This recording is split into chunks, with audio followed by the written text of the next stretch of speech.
Pepper your enemies. God have mercy. Buy pepper. Pepper your enemies. As many as of enemies of you have. Buy pepper. Pepper them. Pepper them. Good morning. The one buy all of them. How many enemies you get? Plenty enemies. They don't want me to progress. That means you need to buy as many as basket of pepper I have.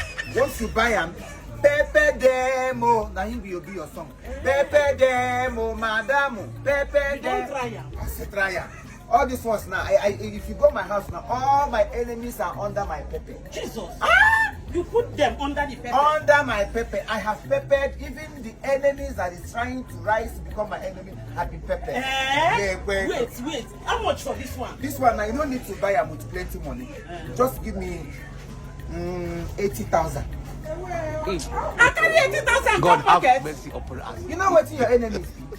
Wait. You know what your enemies can destroy you, enemies can frustrate you, but once you don't buy this, 80,000 is not as big as your life.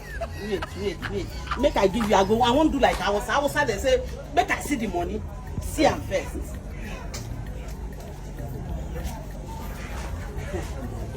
How much do you get? This one go reach like 50.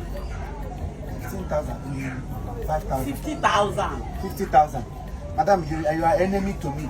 You are nothing but an enemy. Idiot, Ibrabi is also where you go take pepper your enemy. Why you are enemy of progress? So how do you think say you go pepper enemy? When you say you be enemy to somebody's progress? See this man. You don't see Mumu. Pepper the pepper enemy. For where? For where you see pepper enemy? So this one no pepper you now? You think I guess I know. Wait, you think say this one no pepper you now? You think I know guess? You know not say you be enemy of progress.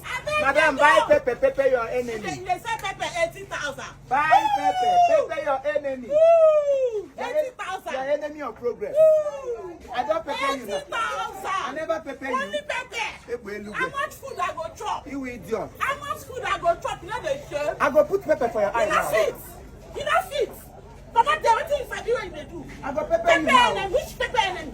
Pepper they take who soup. You say na pepper enemy. My enemy won't take pepper. I want down that the pepper. I don't pepper you now. Did they vex me? I don't pepper you now. I don't pepper you. How can I buy pepper 80,000? Ordinary pepper 80,000. Are you not a thief? You are a thief. 80,000 pepper. Don't challenge me. How body can but you don't pepper me. You don't pepper me already. When you tell me I pepper 80,000. How much food I go chop? I'm a why go send here now. You don't fit. I go carry. Okay, you don't fit. From now to the next week. You try. You're gonna make it. You will organize. Yes, I will organize. Organize when now 1 year where will come. I'm an 1 year and my yard and my money here now. Man, I'm so 7 in a yard. You came from the lineage of mad people. I can see my. This guy say your pepper. My pepper don't pepper you. Pepper you. Suffer your suffer of pepper. Pepper you. Suffer your suffer of pepper. Pepper body. Now your own worse self. Na lie. What does the enemy when you talk about? Their own better. Na lie. Your own day, your body. Now you should be the big enemy why I get. For telling me to buy pepper 80,000. You are the biggest enemy I have. Hey! Make up while I'm able. What's so enough? And your friend go. Last time, every time you get him last drop of. Now, Brugo Sekigawa Pico. Hey, Madam Pepe. I should want to call you again. Any man will marry you, now him be the man Pepe. If I take what's in for your trip, with a 10 basket to Quagana.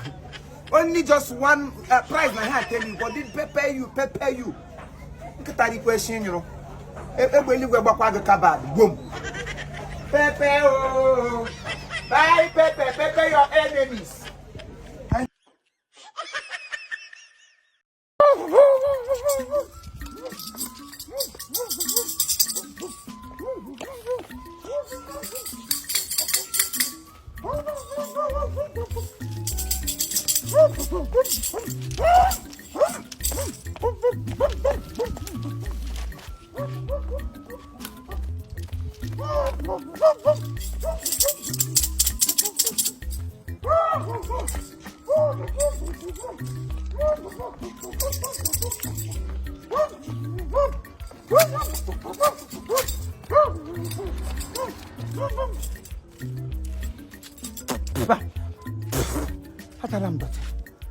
Why not got a Ihu dem ihu mo gi were obi yen na apem na apem. I'm go minister.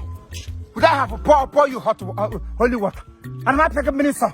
Imagine you what we Hawaii. Don't you know what preparation we are into?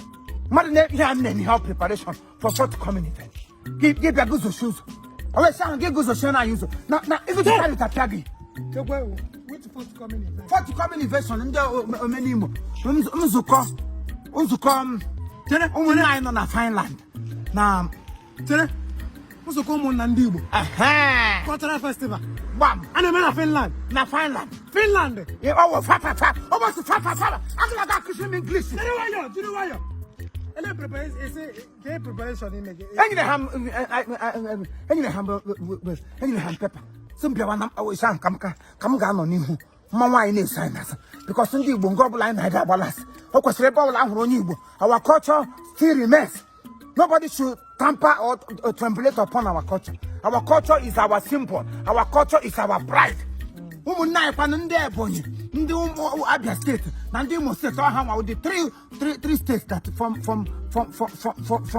nzukọ ụmụnna ndị Igbo na Finland. So I give invitation, you come invitation. Eso? I give invitation, you come invitation. Huh? Hey! It's like you don't have respect. Hey! Invitation and you want to carry chairman of the day. Come. Chairman of the day. Chere. You can work chairman of the day. Chairman of that occasion. Anime, what I'm so calling now. Anime na 25th August. Na Finland. Yes, by 3 p.m. Can you be on Kembenkegine ebido. Oh, the same hour. I get we have. Chairman of the occasion how Mr. James Ike EBCK. Our chairman Pest Setter Solution ITD aka Mirioma, one of our Chapa. Imonya Mirioma. I didn't mean a kego. Invitation. Mirioma, one of our back. Mirioma Kem. Oh, now we are catch member baptism. Miriam will initiate baptism. Only Mirioma. Adam Shaw. Who is the chairman of that organization? Adam Shaw. We send your invitation. Why?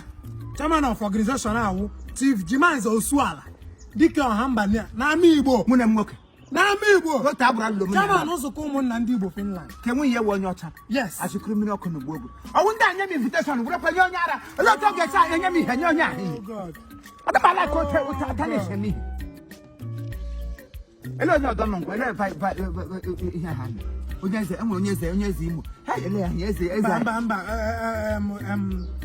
Chief launcher, when I launch, you might have festival. Oh, festival. Yeah, So, Honorable Samson, Uchenna Charles, Executive Chairman, I know. Oh, yeah. Maya, Egraskun. There's a Cancun neighbor. Royal Father of the Day. My occasion, anyway, Father of the Day. Your Mother of the Day. Your Chairman of the Day. Royal Farmer of the Day. Royal I want to hear Kamatala, go to Yakaka. His Royal Majesty, Eze, Dr. Emmanuel Chukugina. Okay. CFR is you. Oh, yeah, I'm not baptized. If you know, I'm not baptism. You might talk to baptism. Sponsor. Then I sponsor festival. Hey, my father, I got quick. My father, Yammer, not my father, Cameron, one more can this. Where that? Mazi Lucky, Emenalo. Lucky. My father now, Ohoya, Vice Chairman. Also come on and do. Oh, yeah. Chief launcher. Kaya pa no sponsor here make. Sponsor. Yeah, was sponsor. Had it man na. For them the code. When cause owo. Here come na hona na phone. Mazi Chibueze. Omunna kwe. Onyoma na Finland. Oh, Onyoma. Onyoma ge member. Ikwara ha Onyoma o. Ai, ade he kwem na hona. Ya na akpọ nwunye na akpọ. Ofo ma ha kpọpụrụ moto. Nda we shigbo mmaka. Ima say event ana plan ya plan. Ana na we chairman onye isi. Ole anya wukwo ikwelo ka too much. Chere no mmele Ima rega this school. Nze Celestine Nduru. Nze akọ na obi. Nze akọ na obi. Onye Igbo. Ye ga na araga Igbo. Instead you onye Igbo. Nze akọ na obi. Na awoma. Ai awoma ebe aka alụrụ mam before mam mechala alụga dị ebe ọzọ. Biko ele onye ọta. Sorry. No, okay, man. That were women's wing. But what are the women's wing? How them? Also, come on, women's wing. How can come? Yes. And we only consult your children. Yes, them. Oh, eze Igbo na Ghana. Awu ya bịa Ambassador Dr. His Royal Majesty eze Ambassador Dr. Chukwudi Jude ihe na-etu eze ndị Igbo na Ghana eze Ọhazurome 1 oya with the paramount chief of ndị Igbo ya onye ya ma wo ocean line eji mpama na kinship o dukwasa on ordinary district family ya ibro okpere anya me royal priesthood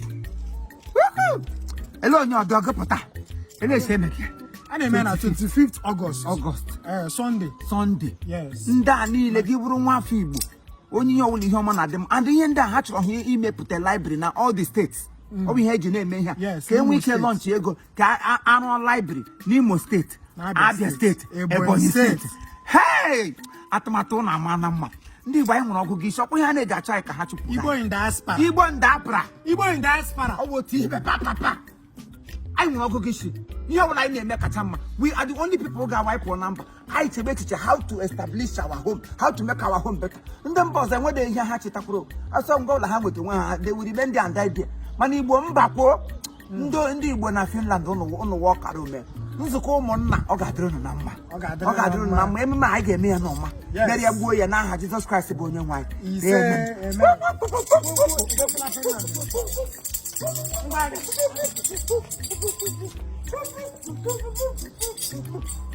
onye ga eluigwe gbakwa gị kabad